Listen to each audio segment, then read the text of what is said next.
I would like to invite Dr. Radhika Reddy, ma'am, Registrar, YSR UHS, Vijayawada. We are very fortunate to have you amongst us today, ma'am.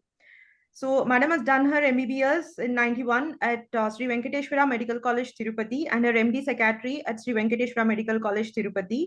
And madam was professor in HOD, Government Siddhartha Medical College from 2011 to 2022. And she acted as Joint Director from 22 to 23 in the Directorate of Medical Education. And currently, madam is Registrar for the Dr. YSR University of Health Sciences, Vijayawada. And she's an international member of many committees and also the past secretary of IPSAP Vijayawada chapter and president IPS Vijayawada chapter, and also a forum advisor in Bharat Mahila Mandal, and National Women Empowerment Committee convener, and also Women Empowerment Committee chairman of the IPS South Zone branch in 21 and 22. And madam had various seminars and also presentations in national level conferences, and several awareness talks in all the print and electronic media too. Over to you, ma'am.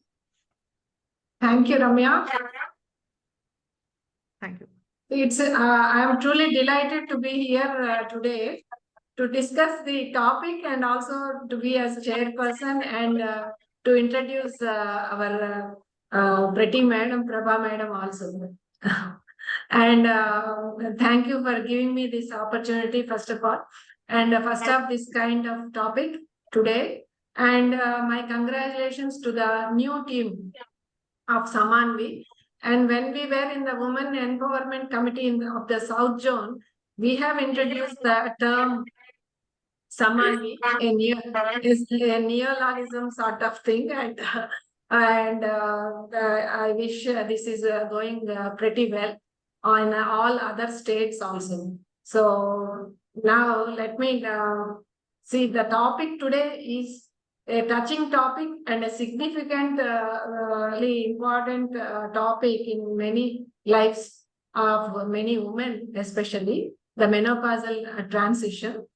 And as we have psychiatrists, our aim is to shed more light on these various aspects of this phase of journey, because many women psychiatrists, especially because we see so many women coming to us with this problem, and mostly unless you question them, they will not definitely give us the feedback on this, and unless we ask.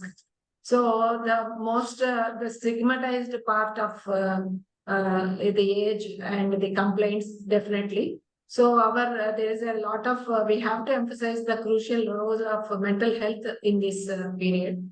And I have got the privilege today of introducing the speaker, our beloved Dr. Prabha Chandra today.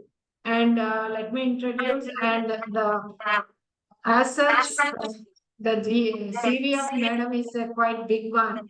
See, it has so many 2 pages, but I am briefing it. So she is now the senior most professor and dean of behavioral sciences from NIMHANS. And she worked as HOD of psychiatry, the same place earlier. Current president, International Association of Women's Mental Health, and member ICMR and Central Ethics Committee on Human Research too. And she's an advisor for WHO and UNAIDS also. And she has many awards into her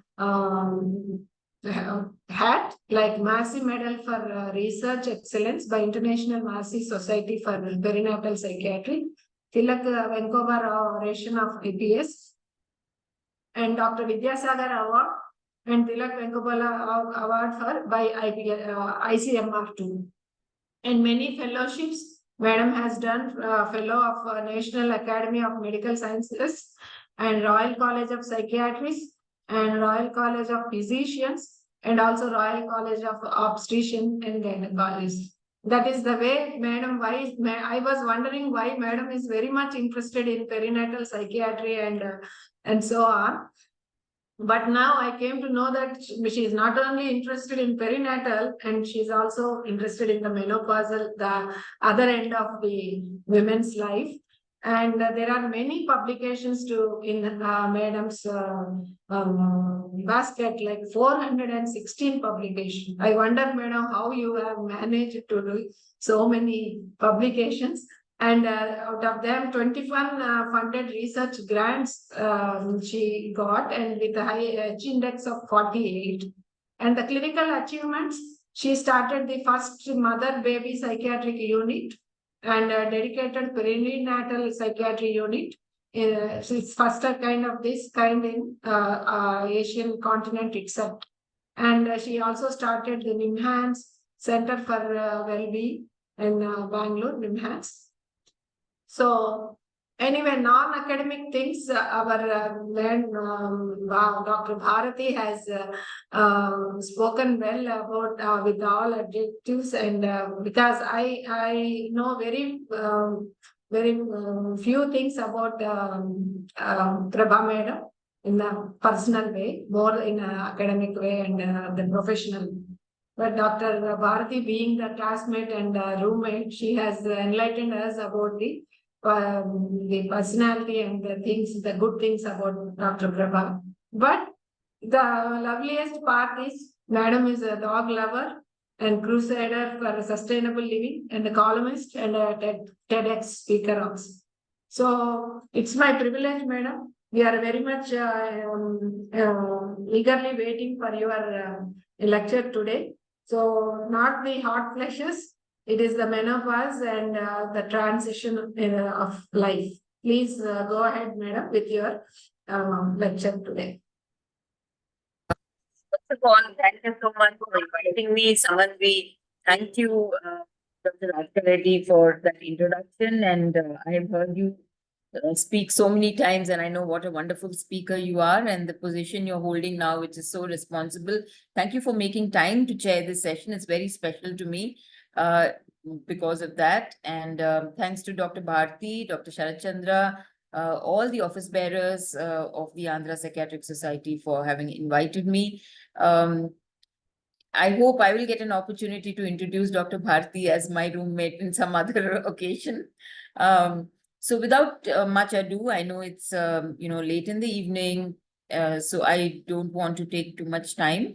What I'm going to do is I'm going to talk about menopause and why psychiatrists need to know about menopause. It's an area which till now has not really got the attention it should get, because people like Dr. Radhika mentioned, Dr. Bharti mentioned, people just assume that it's menopause and people have to just bear with it.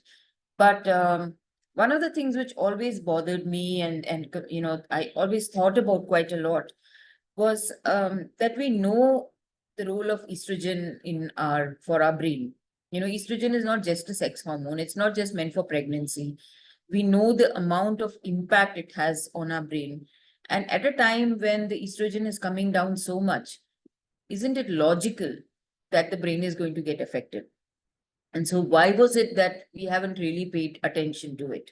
Why is it that only now people have started talking about this? So I think it's one of those neglected areas of psychiatry which has not got the attention that it should get. But what has happened is there has been a sea change in the outlook towards menopause now. And recently I was in Melbourne at a conference on the women's mental health, it's the Asia Pacific Congress. And a whole half day was focusing entirely on menopause and menopausal issues related to mental health. That is the kind of importance that it is getting, and there's more and more research, which I think will really give us a lot of insights. So what I'm going to present today is, some of the basics, some of what I have learned with all the recent studies, all the evidence that is coming out, what the British Menopause Society is talking about, what the Royal College is talking about, what the NICE guidelines are talking about in terms of managing mental health issues in menopause. And at the end, I'm hoping that the psychiatrists who are listening will, view this as an important aspect of a woman's life when she comes in for help, for depression, for schizophrenia, for bipolar disorder. and that she will get the kind of treatment that she's supposed to get. So that's the whole aim. I'm just going to share my screen. Okay,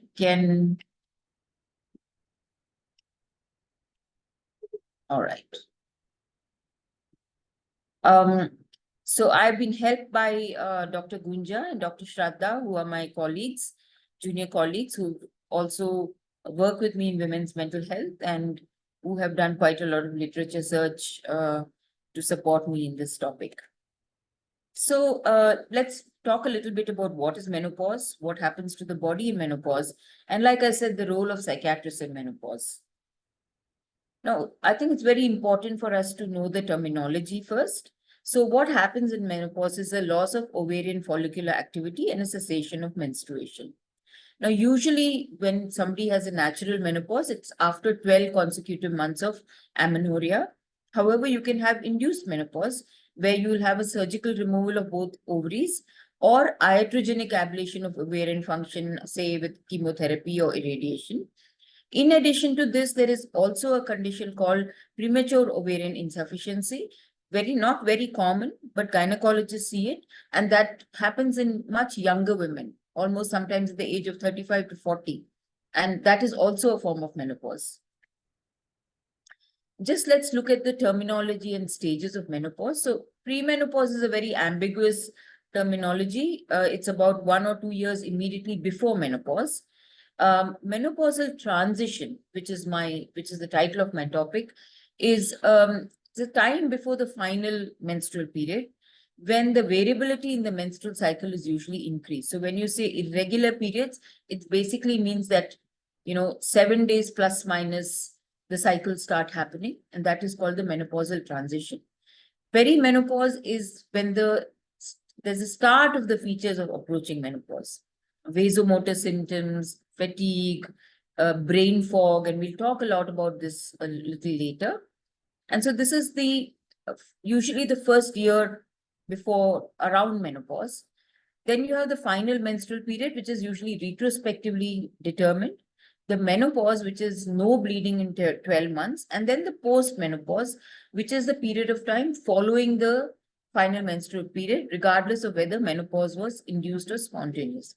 Now, very important for us to know that the menopausal transition and the perimenopause, that is the period immediately before the final menstrual period, are the most important for us as psychiatrists. Before we go on to what kind of problems can happen, let's look at what are the hormonal changes that happen. Now, very early, this is the menarche, I won't touch here. Let's go to the menopausal transition, the early and the late. Now, what happens in the menopausal transition is that the menstrual cycle becomes of variable length, like I mentioned earlier, persistent for more than 7 days, difference in length of consecutive cycles. There may be elevated follicular stimulating hormone. That is like the hallmark of menopause. Anything more than 40 is considered to be menopause. Low AMH. AMH is anti-Mullerian hormone, which basically indicates ovulation. Low antral follicular count. So this is going on. And then there are intervals of amenorrhea of more than 60 days. All of this, the FHH becomes more. This is the time that the vasomotor symptoms are likely. Okay. And then becomes the early menopause. This is the transition. This is menopause is happening. This is the early stage. This is the late stage. Now, this is the time before, at the time the menopause starts, that the vasomotor symptoms are most likely. Why is this important for us to know is that quite often depression can start around the perimenopause without even the vasomotor symptoms starting. And many times the women will not even be aware that she's menopausal because there are no symptoms. So it's important for us to remember that depression can antedate vasomotor symptoms, because normally when we take history, we usually say, irregular periods, and then we'll ask, do you get hot flashes? Do you get sweating? Do you have heat intolerance? And then think that, okay, maybe perimenopause is set in. But we must remember that vasomotor symptoms can be a little later and perimenopause can start earlier.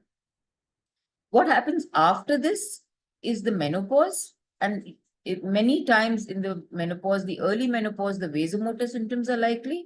And as menopause goes on, the urogenital symptoms become a problem, which again may come to us as mental health professionals. So these are some of the hormonal changes in menopause. So normally what happens is that both progesterone and estrogen will be going down. And if you can see these fluctuations. So before menopause, it's not like a gradual, slope. There are a lot of fluctuations. And when we talk about depression, we'll discuss a little bit about what these fluctuations do to the mood. And like I mentioned earlier, the hallmark is a high FSH, low estrogen, low progesterone. So basically, if you know the role of estrogen, which is a highly neurotropic hormone, important for neurogenesis, important for cell differentiation, imagine that all of this is going down. So you definitely will have an impact till the brain gets adjusted to a new normal. So what is the role of a psychiatrist in menopause? One, women may come to us with vasomotor symptoms. Vasomotor symptoms can be extremely distressing. And in fact, these are one of the strongest predictors of depression. So women may not go anywhere else, or a woman who already is coming to us for anxiety or depression may come with these added symptoms. So it's very important for us to recognize that. There may be cognitive symptoms. Again, because of the protective role of estrogen on the brain, with gradual going down of estrogen, cognitive symptoms, which are often in the form of brain fog. The women will say that they are not able to concentrate properly. They tend to forget things, and the brain is confused. And this is something that a lot of women will talk to us. Insomnia, again, a common problem. It may be because of vasomotor symptoms, but independent insomnia, we'll again discuss that. Sexual symptoms, particularly because of urogenital symptoms, vaginal dryness, hypoactive sexual desire, again a problem. Commonest issue is depression, but we must also remember that severe mental illness, particularly schizophrenia, can often have a change in course, during the menopause. And again, treatment methods may need to be revised, changed, and again, we'll discuss that. So going on to vasomotor symptoms, now what happens is there's estrogen withdrawal, increased central norepinephrine, and leads to neuroendocrine thermal dysregulation. So basically, the brain's thermostat goes haywire. So even when it's not hot, the brain is telling you that it's very hot. And to remove the heat, the body tries to has vasodilatation. The vasodilatation is what presents as a hot flush with sweating. For some women, it can be really, really very troublesome, interfere with sleep. And women will actually tell you that they have to change their rooms, and not sleep in the same room, get air conditioning, increase the fan a lot even when it is cold.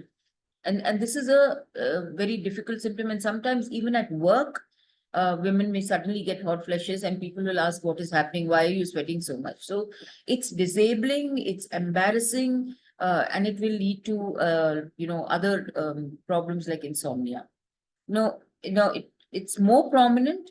So about 85% women in perimenopause and early into menopause will face this. In some women, it may be worse. Who are the women where it's worse? It's where there is induced menopause, either medically or surgically, or women who have higher BMI, extended use of oral contraceptive pills, or have exposure to estrogen-based medications like tamoxifen. What are the implications for psychiatrists? That it can risk, like I mentioned, worsening of depression. It's a risk factor for depression. It can worsen depression. There can be, negative effect and anxiety, sleep disturbance, and overall quality of life may come down. Now, cognitive symptoms are, again, a huge issue. And many women, like I said, talk about what is called cerebral fog or brain fog, deficits in attention, processing speed, memory. And women may actually tell you that there's lack of focus and forgetfulness, and what they could do very easily earlier, they are not able to do now. There's some correlation between verbal memory and moderate to severe vasomotor symptoms. Now, cognitive symptoms are a problem because it's one thing, one issue which does not respond very well to the any of the menopausal hormonal therapies. And, like I'll show you later. So the next problem is sleep. Now, sleep is, many women would have come to you that, they have severe insomnia, and the perimenopause, the rates are about 16 to 40% and 35 to 60% at postmenopause. Now, like Dr. Bharti was mentioning, what happens is that at a time like this, there are many changes which are happening in a woman's life, right? So there's the emptiness, children are growing up, her own parents are growing old, she's developing, other physical problems. There may be, promotions at work, so a lot of work-related responsibilities. Now, all this is going on, and so one automatically assumes that the insomnia is because of stress or because you think too much, without recognizing that actually estrogen has an important role to play. So both estrogen and progesterone, when they go down, it can cause insomnia because they modulate sleep. Melatonin changes also happen around the time of menopause. And usually estrogen, progesterone have a protective effect for obstructive sleep apnea. So when menopause sets in, the rates of obstructive sleep apnea also increase. So we must remember all these things. And the implications are, of course, for cardiovascular disease, but it's also a significant predictor of, major depressive disorder. So these are, like I said, these are all the reasons why a woman may develop insomnia during this period. But remembering that this could be definitely directly related to all the changes that are happening during menopause. Hypoactive sexual desire disorder is again a common condition, quite often secondary to genitourinary symptoms. Now, genitourinary symptoms are a big problem in menopause. Most of the women will not, of course, come to us. They will probably go to the gynecologist, causes vaginal dryness, dyspareunia, urgency, dysuria, irritation, burning, increased discharge. Now, all of this, can be quite distressing and again lead to sexual symptoms. Most women will be reluctant to report because they accept it as normal. One of the things that has happened, is that because menopause is something that all women go through, women just assume that it's something they have to live with and they should not talk about it. So they may completely accept it as normal. They may be embarrassed. And often there's a dismissal by health professionals. So we need to remember that these are things that can happen. And so when a woman who's about anywhere between 45 and 55 comes to you, or even older, it's important for us to check all these symptoms, because this is what may be causing problems, which is unable. Can you imagine if there is, so many genitourinary symptoms, the quality of life of a person like that can be, quite distressing, and that may be causing the problem, and the woman may not be able to talk about it. Right, now we come to the most important bread and butter of psychiatry. We know that rates of depression are quite high in this age group.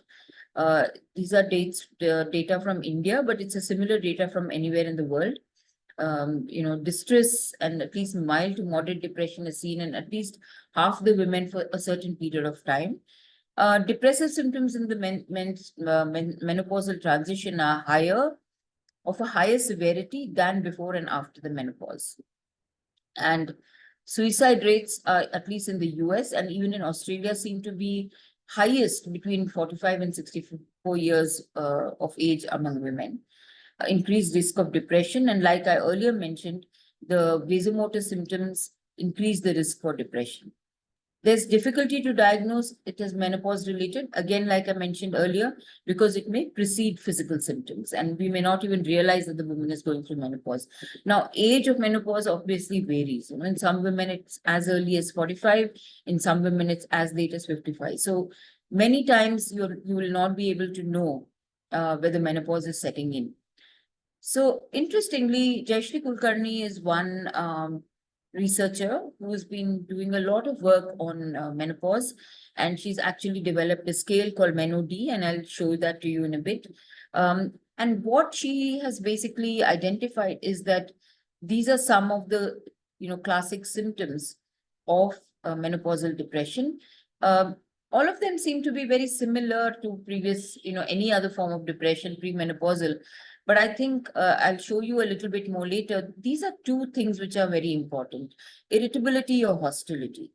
I know that, a lot of people, when they see a woman who's in around the time of menopause and is getting a little irritable or is angry, will simply say, oh, you know what, she's menopausal and that's why it's happening, which may be true, but she will definitely need help. And I think that is what is more important, rather than stigmatizing menopause and brushing it aside. There is a certain paranoid kind of thinking. Now, this paranoid thinking is not so much like the paranoia of psychosis, but thinking that, people are talking about her or people are deliberately trying to put her down. These are symptoms which are quite common, and problems with memory and concentration, which are not that prominent in earlier age depression in women, become quite prominent at this stage. So some of the predisposing and the perpetuating factors for menopausal depression include a past history of premenstrual dysphoric disorder. There is now considered an entity called reproductive depression, which basically means these are women who are very vulnerable to developing depression at any reproductive life stage. So, premenstrual dysphoric disorder, postpartum, either during pregnancy, if they take fertility treatment, if they are on oral contraceptives, all of these are predispose them to develop depression. And this profile of women will surely have a problem around menopause.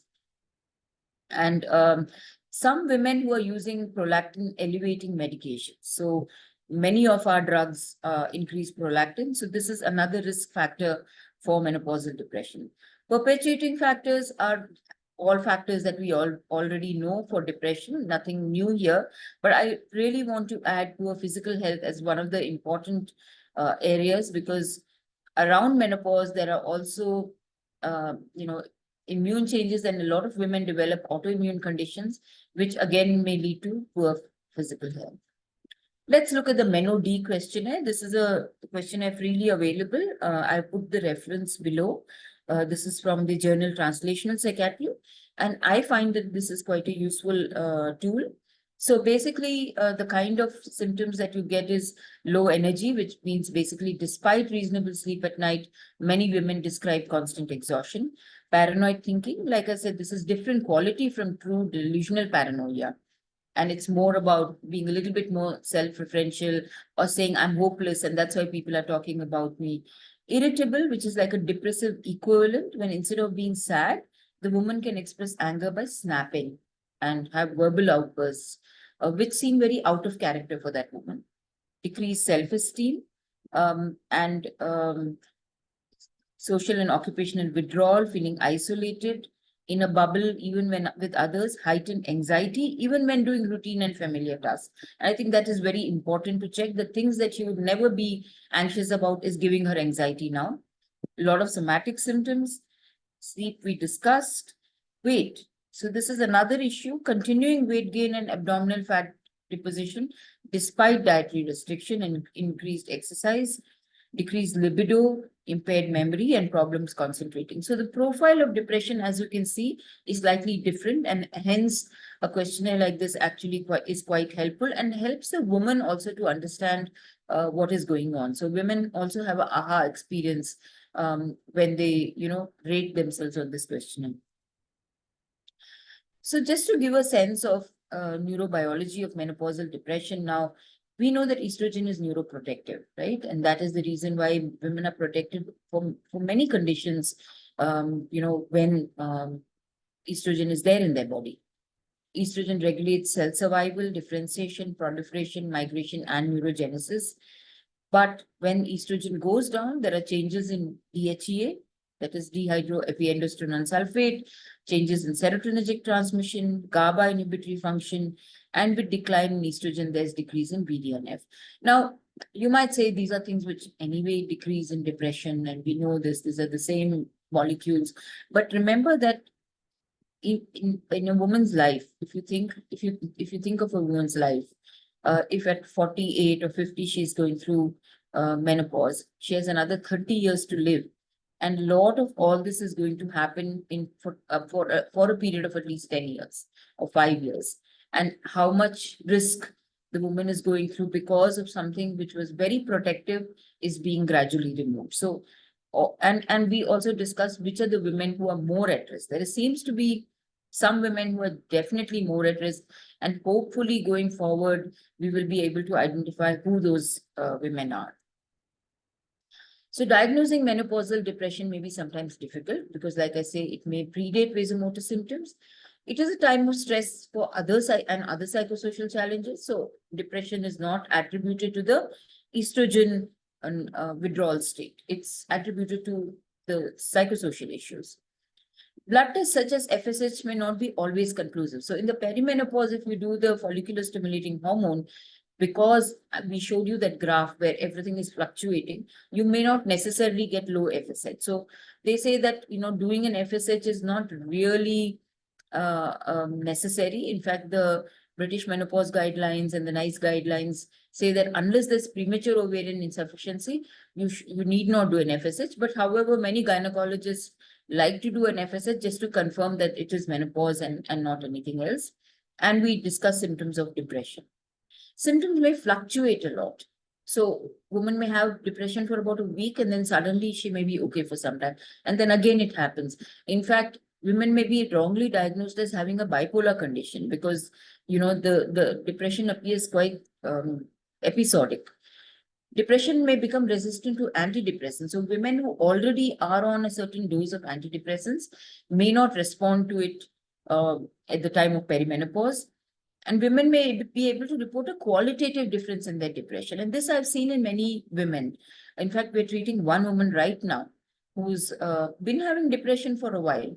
She's also going through grief, but she's able to clearly say that this quality of depression is something different. And when we checked for her menstrual history, we found that for about a year, she's been having irregular periods.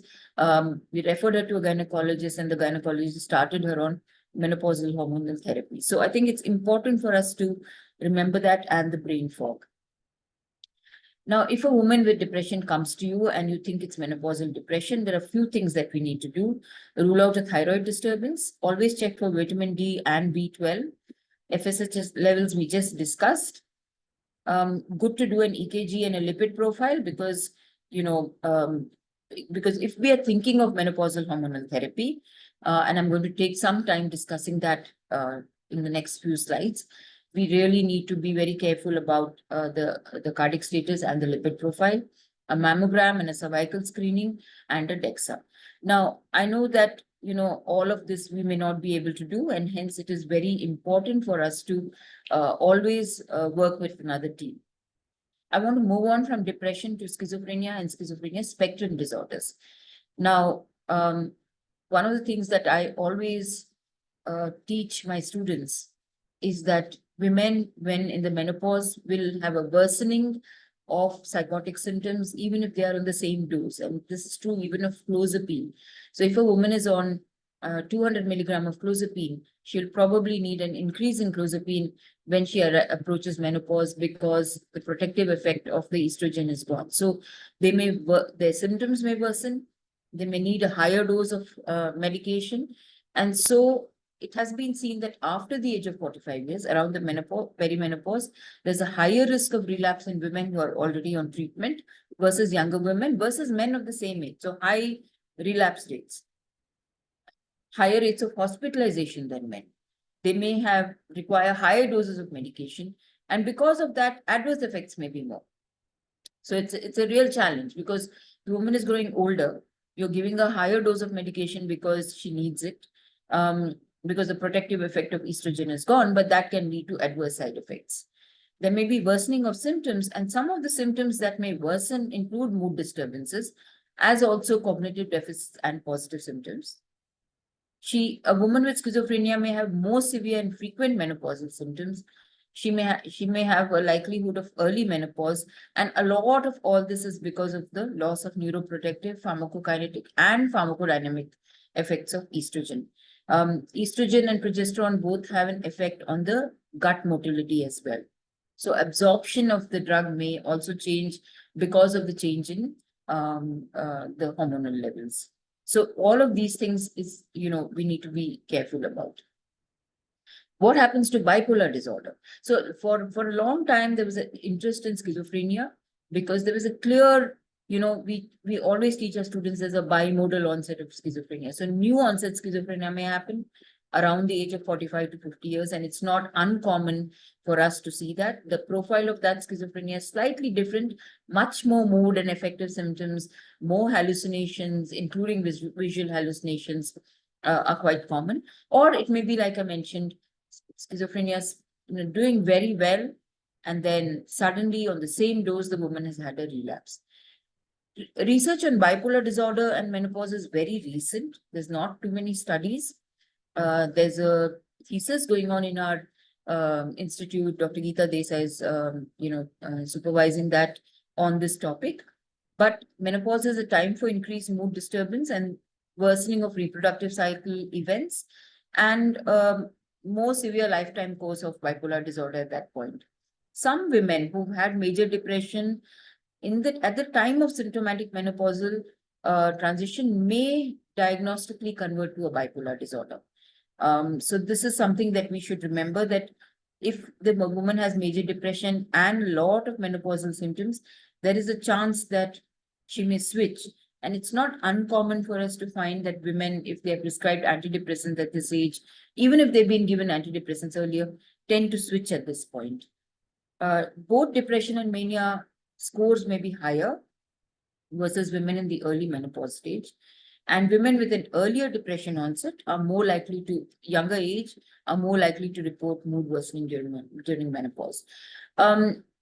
I was looking for data on conditions like OCD in menopause, and there is now data which is coming up, but there are not too many studies related to anxiety disorders and OCD. But I think that now with the increased interest, there are going to be more studies which are looking at this topic. So now that we've kind of seen the profile, majority of them will have depression, vasomotor symptoms, hypoactive sexual desire. Women with psychosis will have worsening. How do we manage? So non-hormonal, hormonal, and psychological. I won't spend too much on psychological because we all know some of those methods. I'm going to focus a bit on the non-hormonal and hormonal because these are the recent things which have come up. So let's look at what is there. I would urge people who are interested to look at the Indian Menopause Society guidelines. The Indian Menopause Society has a very good website, and they are, linking themselves to the International Menopause Society.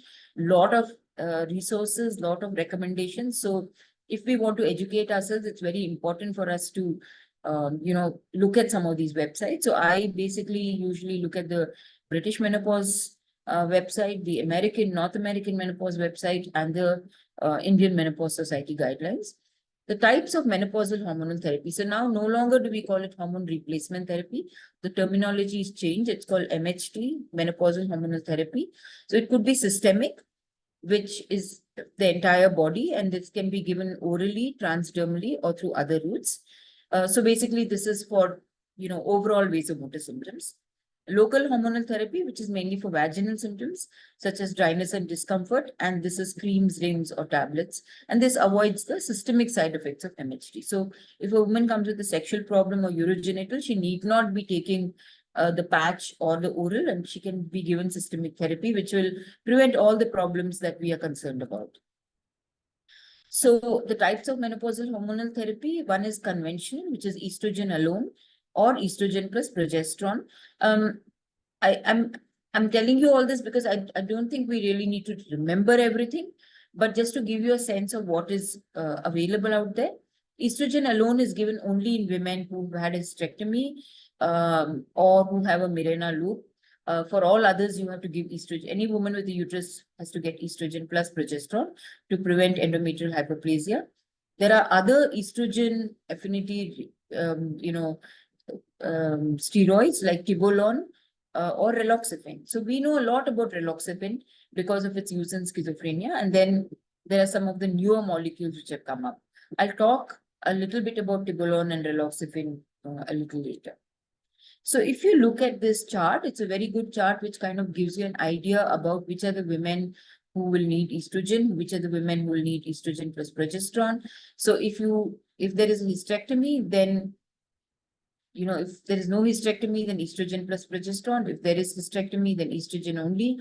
You can either give oral or transdermal. Transdermal can be gel, patch, spray, and this is estradiol. If the woman has a uterus, if she's perimenopausal, you give sequential therapy. Basically means bleeding happens. If she's postmenopausal, it is a continuous combined therapy, which is period free. Both of this can be oral or transdermal. Now, indications for, so transdermal is basically like a patch. They just have to put a patch and change it twice a week. The advantage of a patch is that it basically, does not need oral absorption. So it prevents, it goes directly into the blood. So it doesn't have to be metabolized through the liver. So some of the side effects may be much less. And this is particularly good for women who seem to have a family history of venous thrombo and embolism or migraine or have gallbladder disease. So those are the indications for transdermal therapy. Otherwise, you basically start as low as possible. Now, all of this needs to be done in a multidisciplinary team because, like I will show you later, there are risks related to menopausal hormonal therapy, and there's a lot of monitoring which is needed. However, as psychiatrists, we need to know that we need to work with a gynecologist. And, having a gynecologist who's been trained in menopause. So the Indian Menopausal Society, like the British Menopausal Society, runs certification in menopause. And they actually have a list of practitioners who've been trained in menopause. And I would urge you, wherever you're working, to actually look at the Indian Menopause Society website and see who are the gynecologists who are actually trained. And in fact, I also think that the IPS should collaborate with the society and figure out if there's some way of training psychiatrists in using menopausal hormonal therapy, because the indications are so strong for use in mental health conditions. So ideally, managing menopausal depression should have a multidisciplinary team with a gynecologist who's trained in menopause, being an important person, and a primary physician. Now, there are very few trials with antidepressants. The one drug which seems to be effective is desvenlafaxine at 50 milligram. Agomelatine has been another drug which is useful. So drugs which SSRIs have not been found to be very good, particularly because they cause insomnia, they cause agitation, and generally the menopausal depression does not seem to be responding very well to SSRI. What is very interesting, and I want you to focus on this, that even NICE guidelines now considers menopausal hormonal therapy as the first line therapy for perimenopausal depression. And the idea is to start early. And remember, this is for perimenopausal depression, not for postmenopausal depression. Start early, personalized therapy, very careful patient selection, and low or ultra low dose. So this is, I think, a very important new thing which has come up, that it's a first line drug. So how do you start it? Basically, you might want to use a combined oral contraceptive in the perimenopause, which is what are called mood neutral combined oral contraceptives. Basically, many oral contraceptives themselves can cause depression. There are mood neutral oral contraceptives, like some specific ones which have low doses of estradiol and normogestrel, which are mood neutral. Or you may think of tibolone treatment, which is a synthetic steroid. There are 4 trials of this drug. It does not increase breast tissue density, but it has to be again given under a lot of supervision. You may give estradiol patches plus micronized oral progesterone. Again, side effects are low. Or combined MHT plus an antidepressant like vortioxetine or agomelatine. So there are trials which have used both of these drugs. Or combined menopausal hormonal therapy with transcranial magnetic stimulation. SERMs are selective estrogen receptor modulators. So these are non-hormonal, like raloxifene. No trials yet in depression, but we are hoping that there will be trials because there are trials in schizophrenia and they've been found to be potentially useful. So just to sort of go back on this, that you can start drugs like vortioxetine, agomelatine, venlafaxine by themselves. But if you think that vasomotor symptoms are very prominent, if you think it is clearly menopausal and the woman does not have any risk factors, then starting on menopausal hormonal therapy is a very good option.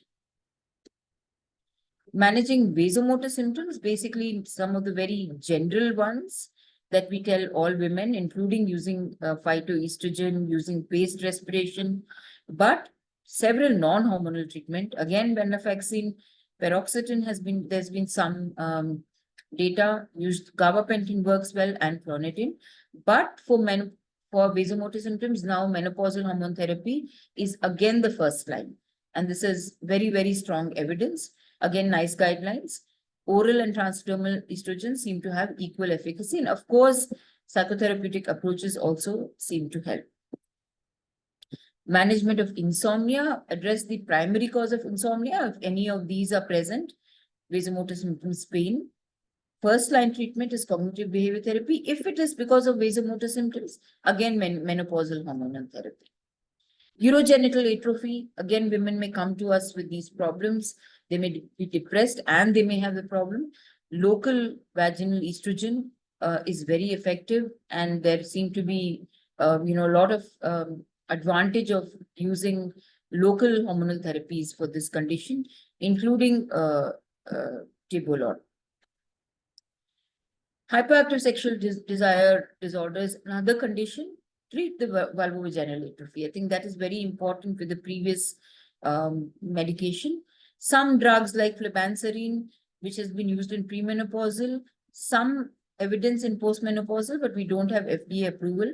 I want to talk a little bit about testosterone. Now, when we think of testosterone, we always think of men, but testosterone is also secreted by women and it comes down during menopause and causes decreased sexual desire. So there is some merit in using testosterone therapy even in women. Low dose, in fact, it has started, not approved in many countries, but a cream has now been approved in Australia. It should always be used with estrogen therapy, preferably transdermal. But the reason I'm telling you all this is these are the newer things which are going to come up, and we must be aware of some of these issues. So in Australia, women are being treated with low dose testosterone therapy for HSDD. Tibolol is basically a selective estrogen tissue activity regulator. So it has the advantage of not causing any endometrial hyperplasia. So no endometrial cancer, but there is if a woman has had breast cancer in the past, there is a chance of recurrence. And women who have venous thromboembolism, we cannot use it. So it can be used in some women, but not in all. It has much less side effects compared to other forms of hormonal therapy. Raloxifene, we know it's a SERM. It's a selective estrogen receptor modulator. It binds the estrogen receptor. It is very good for bone resorption without stimulating the endometrium, usually given as a 60 milligram oral dose. It has some side effects, and particularly in women who've had venous thromboembolism, we use it with caution. I have used raloxifene, and I know some of the colleagues in India have been using raloxifene in women with schizophrenia, and we making sure that you select the women properly, and make sure that you get a cardiac opinion done, check out that there's no venous thromboembolism risk factors, and it seems to be helpful. Specifically, I want to talk about SERMs and menopausal hormonal therapy in schizophrenia. This is again from two people who have been working in the field, Dr. Jayashree Kulkarni and Dr. Iris Sommer from Netherlands. So reproductive age women with schizophrenia, post-puberty to 45 years, if resistant to standard antipsychotic therapy, there is a role for adjunctive estrogen therapy, even among women who are not perimenopausal. And this can be given as an oral contraceptive pill. So it is something that can be used for augmentation in women who are not responding. After, of course, a very thorough physical health checkup. Perimenopausal women with deteriorating schizophrenia, 45 to 52 years, again recommend augment antipsychotic medication with estrogen therapy. Consider transdermal estradiol plus progestin if uterus is present, or raloxifene treatment if estrogen therapy is contraindicated. Raloxifene has been used in 2 doses in the RCTs which have been done, 60 milligram and 120 milligram. They found that 120 milligram had a slightly better response. Again, important to do proper physical health monitoring before considering estrogen hormone augmentation. And that is where a very good collaborative work with the physician and the gynecologist is important. Postmenopausal women, 52 to 65 years old, achieve stability after perimenopausal process settles. Important, you can give hormone therapy for those who improved earlier with adjunctive estrogen treatment. Again, physical health monitoring is important. Estrogen treatment usually is not initiated after 60 years because we know that it can cause more problems in women above 60. So it is usually the menopausal hormonal treatment is started in the perimenopause or within 10 years of menopause, or when women has to be below 60 years. When should you not use menopausal hormonal therapy? So what are the contraindications? Strong contraindications: undiagnosed vaginal bleeding, estrogen-dependent malignancy, particularly breast cancer. We talked about venous thromboembolic condition, liver disease, acute cardiovascular event, and any porphyria. With caution in some other conditions like a high risk of breast cancer, migraine can worsen, age, gallbladder disease, past stroke, or past MI. So I just want to end in the next few minutes with the concern that we all had with the Women's Health Initiative study. We know that this was a study which results came out, which was terminated, if you remember, around 2000, in the year 2000, because there was a lot of data that women who had been started on hormonal therapies were developing breast cancer, and the study had to be terminated because in the compared to the placebo arm, the drug arm, really the numbers went up. However, there has been a reanalysis of Women's Health Initiative, and what they found was that the risk was higher of any of these conditions like DVT, pulmonary embolism, breast cancer among women who were more than 60 years of age. And actually, women who are less than 60 years of age had less of these risks, including fractures, including breast cancer. So I think now there's been a lot of reanalysis. We must also remember that in 25 years back, the nature of estrogen which was used, which was very different. The current estrogen which is being used is estradiol, and with micronized progesterone, these are much safer alternatives compared to the drugs which were used earlier. So the scare that people had related to hormonal replacement therapy has now come down. There are many benefits of MHT. We've discussed most of them. It also includes recurrent UTI, decrease in risk for type 2 diabetes, grade B evidence, decrease in abdominal obesity, grade B evidence, protective effects on osteoarthritis, grade B evidence, benefits verbal memory, particularly if there's surgical menopause, and neovascular macular lesion. So it has an effect on the eye also. So for all these reasons, there is a benefit of menopausal hormonal therapy. So we should not deprive our women because we are very scared of these drugs. So finally, to end, I just want to say that recognizing that menopause affects the brain and hence mood and the course of psychiatric disorders is very, very important. And I think we have not paid enough attention to it. Careful use of menopausal therapy, hormonal therapies in perimenopause, premature ovarian insufficiency. A lot of women are coming now with premature ovarian insufficiency, and we should remember that if they develop POI at an age of 35 years, they will not have estrogen for a very, very long time in their life. And they are very vulnerable to developing mental health problems. So psychiatrists should work closely with gynecologists, particularly menopause specialists and physicians. to support women who need these treatments and to be aware of side effects. I really want to also emphasize that we need to start supportive workplace policies related to menopause. I don't think people think carefully about, many women are in that age group, 45 to 55, working still. And all of these problems are going to be there. So workplace policies, enhancing family understanding. And I think initially hormonal therapy was more about you stay feminine forever. But I think the tagline has changed from more than feminine forever to healthy forever.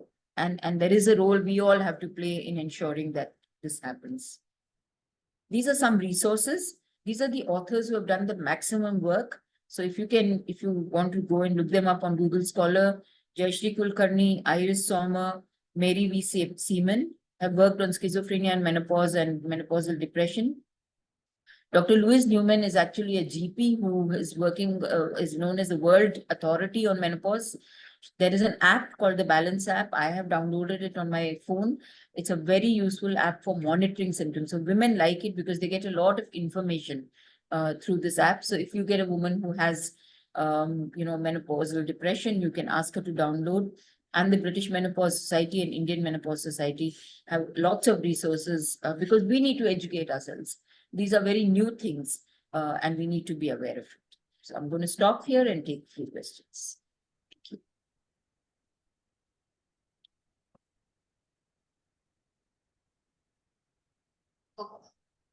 So that was a very nice presentation, madam.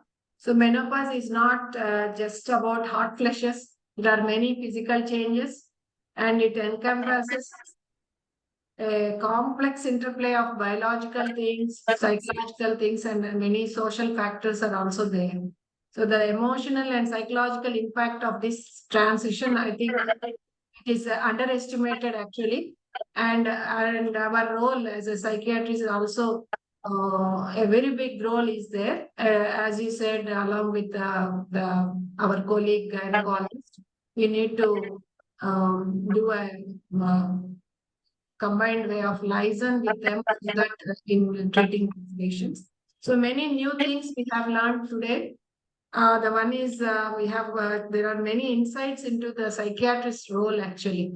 So in all these days, we just think that whenever you see a menopausal woman, so we treat most of the time the anxiety part and the depression part, and we never concentrate on the other side of the thing, just because of the fear we ourselves have, and also the stigma towards this thing. And when if you say regarding the replacement therapy, even the patients from their side, they show up a lot of apprehension, and there ends the discussion about that, because we also never are not comfortable in suggesting the hormonal therapy to the patients. And so many new things have come up in the management part, definitely. And it's good learning to all the psychiatrists. And from now onwards, definitely we look in a different way when you see that patient of that age group comes to us. So most of the time you see many surgical menopause cases.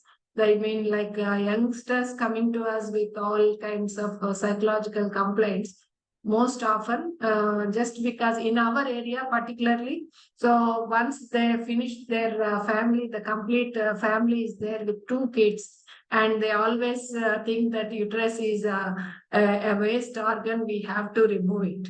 So that is the concept in many of the rural areas we can see, and we see many patients with the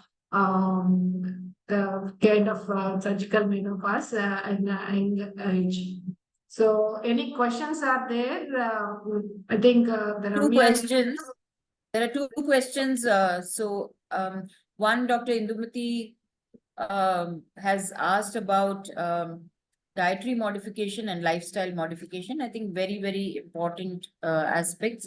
Actually, the using phytoestrogens is important, and also trying to have there's a list of nutrients that you can actually use to bring down menopausal symptoms. Those of you who can download the Balance app actually even has recipes how you can use some of these methods. So using soy, using some of these naturally occurring estrogens is very important. I also want to talk a little bit about bioidenticals. So now a lot of bioidenticals to hormonal therapies are coming up. These are basically developed from plants. And there is a bit of a warning that some people make their own little bioidentical. That should not be used. The one bioidentical which should be used should be done robustly. But I think we are going to see a lot of increase in using some of these bioidentical hormone therapies. Lifestyle modification definitely has a role, and I think both of these should start much before menopause so that the women are aware of it. There is a question on how long you need to continue. It's a great question. Currently, there is no such sort of thing that how long you continue menopausal hormonal therapy for vasomotor symptoms. They usually say tide over the menopause and try and stop it and see whether it gets better. So maybe whatever it is, the recommendation is don't try to give hormonal therapy in the post-menopausal period. So anything you want to do within the first 10 years of menopause or before 60 years can actually give a lot of protection for many things later. So you don't necessarily have to continue it later. And they say that, giving even for 3 or 4 years actually brings down depression. How soon do we start seeing the symptoms? They say that within about a few weeks, actually, you can start seeing the difference. That's according to some of the studies which have been done. There is a question on phytoestrogens or other alternative medicine.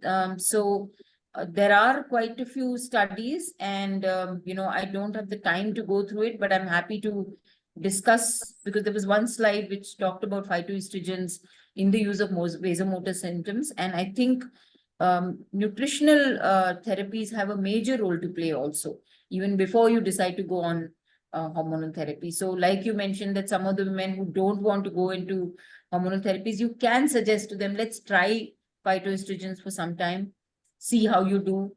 May not work very well for depression, but definitely works better there is evidence for vasomotor symptoms. There is a question again by Dr. Indumati, some vaginal cream names. Okay, so I do not want to really talk about the names because these are products which are available commercially. But, these are all available quite easily. And the method of use and everything is also given. And it's quite simple, actually, the usage of cream, and I'm happy to share with them later. Role of raloxifene in surgical menopause as add-on in depression. Like I mentioned, raloxifene still now has not been, no trials on depression. All the trials have been done on only on schizophrenia. Jayashree Kulkarni is now starting a trial in depression. So only when we get some data from there, we will know. Let's see. Assessment of male partner, very important. There's a question about what about assessment of male partner. I think very important for everything, for hypoactive sexual desire, also about what is the role of the male partner in, making her more irritable and, or trying to be understanding. And like I said, the last slide where I said the workplace policies and family understanding becomes really important, rather than aggravating things for her, making things a little easy, understanding that it's actually really, hormonal, that things are happening in the brain. We never understand that estrogen is a brain hormone. In fact, the maximum receptors for estrogen are in the brain, not in the ovary or anywhere else, or in the uterus. So we must always remember that. 70-year-old menopause. Okay, so there's a question on, Manasa has asked a question that somebody who had menopause 15 years back, she's 70. So like we said, this is not a condition where we can think of hormones because it's very unsafe. All the data suggests that anybody who's beyond 60, starting hormonal therapy is very risky. Risk of breast cancer, risk of venous thrombophlebitis is very high. So I would not consider hormonal therapy for her. Out of Dr. Veda Shettigiri's asked, out of the SSRIs available, which one would you suggest in perimenopausal women? Like I said, SSRIs don't seem to have a very good profile. The preferred drugs are venlafaxine, vortioxetine, and agomelatine. These are the drugs which seem to have more promise than others. Usefulness of cognitive remedial training for brain fog. I agree that probably for cognitive symptoms, menopausal hormonal therapy has not been found useful. In fact, there is a lot of work going on to see whether hormonal therapy can prevent dementia, but there have been no conclusive findings, and it's not really very good. So other forms of remediation are probably more important. I think I have answered most questions. Yeah, I've answered most questions. From my side, Prabha, thanks for coming over and, talking about this menopausal transition. As we all knew and expected, it was a great job done by you. You were precise and to the point, but these are not available all in one in a textbook. So that's how, it's very useful to us. Anyways, my only two observations are, you said about premature ovarian insufficiency after 30, 35 and all. I've seen my own cousin at the age of 30 having this premature ovarian insufficiency in USA. Poor thing, she wanted to have a child after she gets a residency, but finally, it happened that way. So the other thing, one infertility specialist was talking to me just a couple of days ago. She was telling me at the age of 23, she saw these are all scary things, like to have such a problem in that age. The other thing you said, about hyposexuality. I've seen, Prabha, some of them who were having hypersexuality, and because of which, the men are in trouble, not knowing what to do about with such a case. So, how to address such sort of a people? The other thing is, what's the difference between the perimenopausal and the postmenopausal depression? That these or the estrogens and the MHT is useful in the perimenopausal stage, but not the postmenopausal. Why? It's thanks, Bharti, for all those comments. I firstly agree that premature ovarian insufficiency is a very, very difficult condition. I too have had patients, and that rates of depression are high for many reasons. One is because of the infertility and the fact that but can you imagine the amount of risk that the body is going to go through? That the protective effect of estrogen is gone for the brain, for the bones.